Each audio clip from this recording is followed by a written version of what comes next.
अस्सलाम वालेकुम।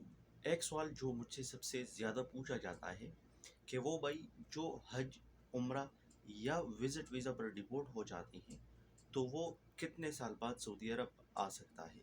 क्योंकि जो भाई हुरूब या इकामा एक्सपायरी या किसी और केस की वजह से सऊदी अरब से डिपोर्ट हो जाता है तो वो फिर 3 से 5 साल बाद सऊदी अरब आ सकता। लेकिन वो भाई जो हज बिस्मा या उम्र की वजह से या विजिट वीज़ा पर आकर वो स्टे हो जाता है और वो डिपोर्ट हो जाती हैं तो वो फिर कितने साल बाद सऊदी अरब में आ सकता है? आया वो लाइफ टाइम के लिए बैन हो जाता है या उस पर भी कुछ मुद्दत के लिए पाबंदी लग जाती है?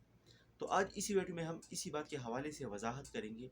आपसे एक ही रिक्वेस्ट है कि वीडियो को पूरा देखिए ताकि आपको अच्छी तरह से समझ आ जाए, एक पार्ट भी स्किप ना करें। इसके अलावा चैनल को सब्सक्राइब और वीडियो को लाइक करना ना भूलें। तो बढ़ती है अपने वीडियो की तरफ।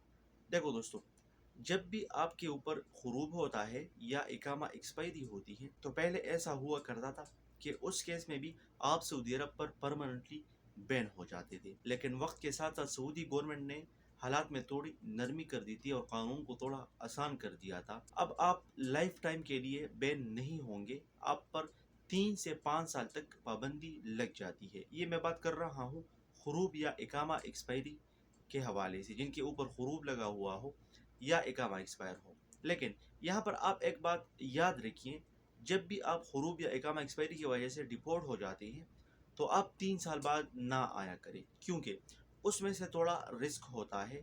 क्योंकि आपको एयरपोर्ट से वापस कर दिया जाता है, क्योंकि आपको एंट्री नहीं मिल सकती है।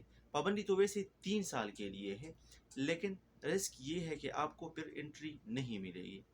100 में से तकरीबन 50% आपके साथ चांस है कि आपको एंट्री मिल जाए और ये 50% चांस है कि ना मिले। तो इसलिए हो सकता है कि आपका पैसा वगैरह ख़राब हो जाए। तो इसलिए आप कोशिश किया करें कि आप 5 साल बाद आया करें। जब भी आपके ऊपर ये केसेस हो तो आप 5 साल बाद आया करें, वीज़ा के लिए अप्लाई करें।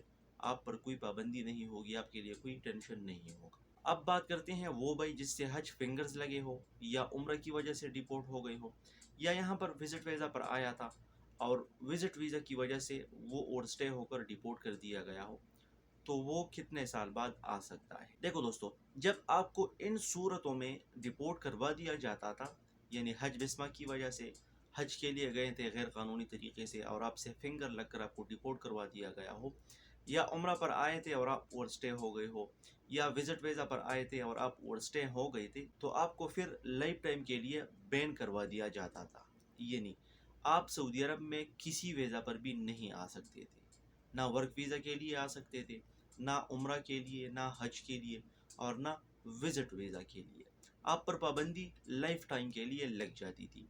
लेकिन जैसा मैंने आपको बताया कि सऊदी गवर्नमेंट अपने कानून में थोड़ा नरमी करता आ रहा है, तो 2023 से जिन लोगों के ऊपर हज डिपोर्टेशन थी, उम्रा डिपोर्टेशन थी, या हज की वजह से या उम्रा की वजह से या विजिट वीज़ा की वजह से डिपोर्ट हो गए थे, तो उन लोगों को 10 साल के बाद एंट्री मिलना शुरू हो गई थी। ये नहीं, अगर अब आप विजिट वीज़ा पर, उम्रा वीज़ा पर या हज बिस्मा की वजह से डिपोर्ट हो जाते हैं तो आप पर 10 साल की पाबंदी लग जाती है। 10 साल के बाद आप सऊदी अरब में विजिट वीज़ा पर भी आ सकते हैं, हज के लिए भी आ सकते हैं और उम्रा वीज़ा के लिए भी आ सकते हैं। आप पर लाइफ टाइम की पाबंदी नहीं होती है, सिर्फ 10 साल की पाबंदी लग जाती है।